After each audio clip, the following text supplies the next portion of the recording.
Au service des maladies infectieuses et tropicales, le SMIT du CHU de Treichville, des patients en attente d'une consultation. Des cas suspects de maladies à coronavirus pour avoir été entre autres en contact avec les personnes confirmées ou revenues des pays affectés. Pour être fixés sur leur état de santé, seul un test de dépistage du coronavirus est nécessaire. Les médecins procèdent à l'écouvillonnage pour un prélèvement nasopharyngé. L'écouvillon sera introduit dans cette glacière contenant des accumulateurs qui permettent de maintenir la température normale, voire contenir le virus lors du convoyage par l'INHP vers l'Institut Pasteur, habilité à diagnostiquer les cas de Covid-19. Au cœur du SMIT, nous avons voulu accéder aux cas confirmés de Covid-19 en cours de traitement médical. Ils se trouvent derrière cette porte dont nous n'aurons pas accès, tout comme leurs familles respectives. Aucune visite, ils sont isolés, seulement en contact avec le personnel soignant. C'est un cas simple, il sera juste en observation avec un traitement antigrippal. C'est essentiellement du paracétamol, beaucoup de vitamine C et puis surtout du repos. Voilà. Et après, en fonction donc de la sévérité du cas, si le malade a des difficultés respiratoires, on pourrait lui apporter de l'oxygène. Et s'il a une surinfection donc, des poumons, en ce moment on mettra les antibiotiques ou autres anti-infectieux. Vous avez déjà eu recours à la chloroquine? Alors la chloroquine, à vrai dire, non.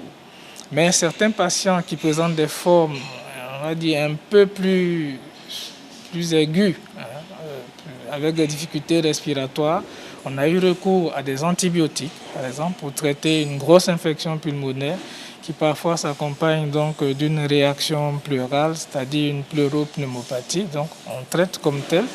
Avec une centaine de cas confirmés, dont 6 guérisons, nous avons voulu être rassurés sur l'efficacité du traitement et le processus de guérison. Ah oui, ça marche très bien parce qu'on a au jour d'aujourd'hui à peu près une dizaine de patients qui sont sortis d'hospitalisation et considérés comme guéris. Le temps de mise en observation, on va dire ainsi, des patients est en moyenne de 10 jours. Lorsqu'ils sont infectés, donc des cas confirmés, on les hospitalise pendant une dizaine de jours. Et pour confirmer la guérison, il faut qu'on réalise 2 prélèvements pour faire des examens qu'on appelle des PCR.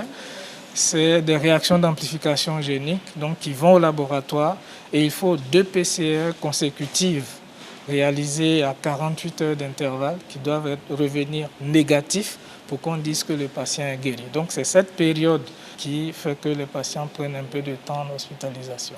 Plusieurs cas de guérison enregistrés qui donnent espoir aux autres malades en cours de traitement qui pourront sortir immunisés contre ce sous-type de virus. Un cas de guérison complète, dans le cadre donc des maladies virales aiguës telles que le Covid, le patient acquiert des anticorps qui sont protecteurs. Et c'est des anticorps qu'il acquiert définitivement contre le sous-type de virus qui a été responsable de sa maladie.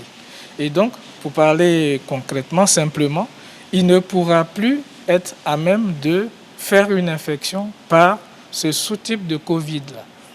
Et quand on dit qu'il est guéri, ça sous-entend également qu'il ne peut plus transmettre la maladie puisqu'il n'est plus porteur du virus. Durant tout le temps que dure en fait cette épidémie. Ce sont une soixantaine de médecins et infirmiers au sein du SMIT qui se relaient pour le traitement médical des cas confirmés en Côte d'Ivoire.